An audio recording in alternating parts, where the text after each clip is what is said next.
شروع اللہ کا نام لے کر جو بڑا مہربان نہایت رحم والا ہے۔ مومنو،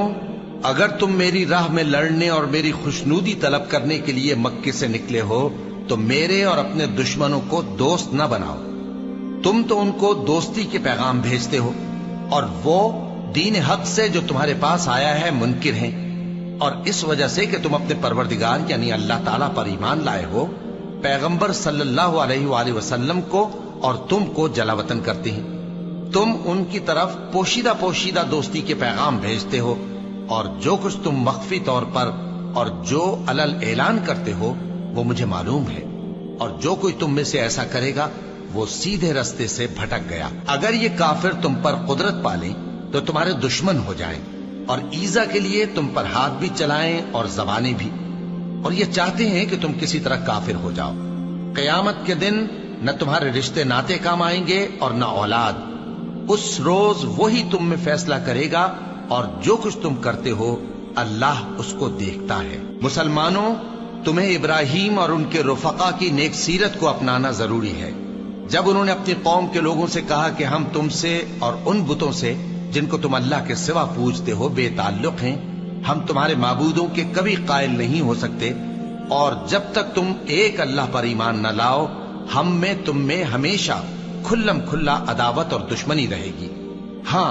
ابراہیم نے اپنے باپ سے یہ ضرور کہا تھا کہ میں آپ کے لیے مغفرت مانگوں گا، اور میں اللہ کے سامنے آپ کے بارے میں کسی چیز کا کچھ اختیار نہیں رکھتا۔ اے ہمارے پروردگار، تجھی پر ہمارا بھروسہ ہے اور تیری ہی طرف ہم رجوع کرتے ہیں، اور تیرے ہی حضور میں ہمیں لوٹ کر آنا ہے۔ اے ہمارے پروردگار، ہم کو کافروں کے ذریعے فتنے میں نہ ڈالنا، اور اے ہمارے پروردگار ہمیں معاف فرما، بے شک تو غالب ہے، حکمت والا ہے۔ تم مسلمانوں کو یعنی جو کوئی اللہ کے سامنے جانے اور روز آخرت کے آنے کی امید رکھتا ہو اسے ان لوگوں کی نیک سیرت اپنانی چاہیے، اور جو روگردانی کرے تو اللہ بھی بے نیاز ہے، لائق حمد و ثنا ہے۔ عجب نہیں کہ اللہ تم میں اور ان لوگوں میں جن سے تم دشمنی رکھتے ہو دوستی پیدا کر دے، اور اللہ قادر ہے اور اللہ بخشنے والا ہے، مہربان ہے۔ جن لوگوں نے تم سے دین کے بارے میں جنگ نہیں کی اور نہ تم کو تمہارے گھروں سے نکالا، ان کے ساتھ بھلائی اور انصاف کا سلوک کرنے سے اللہ تم کو منع نہیں کرتا۔ اللہ تو انصاف کرنے والوں کو دوست رکھتا ہے۔ اللہ انہی لوگوں کے ساتھ تم کو دوستی کرنے سے منع کرتا ہے جنہوں نے تم سے دین کے بارے میں لڑائی کی اور تم کو تمہارے گھروں سے نکالا اور تمہارے نکالنے میں اوروں کی مدد کی۔ تو جو لوگ ایسوں سے دوستی کریں گے وہی ظالم ہیں۔ مومنوں، جب تمہارے پاس مومن عورتیں وطن چھوڑ کر آئیں تو ان کی آزمائش کر لو، اور اللہ تو ان کے ایمان کو خوب جانتا ہے۔ سو اگر تم کو معلوم ہو کہ وہ مومن ہیں تو ان کو کفار کے پاس واپس نہ بھیجو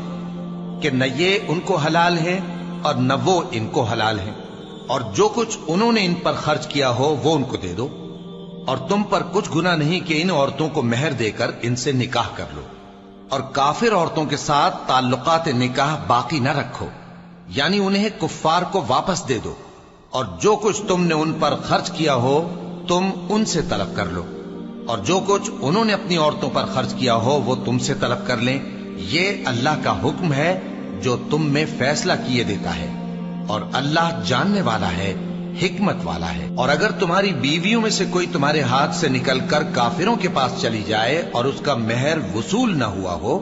پھر تم ان سے جنگ کرو اور ان سے تم کو غنیمت ہاتھ لگے، تو جن کی بیویاں چلی گئی ہیں ان کو اس مال میں سے اتنا دے دو جتنا انہوں نے خرچ کیا تھا،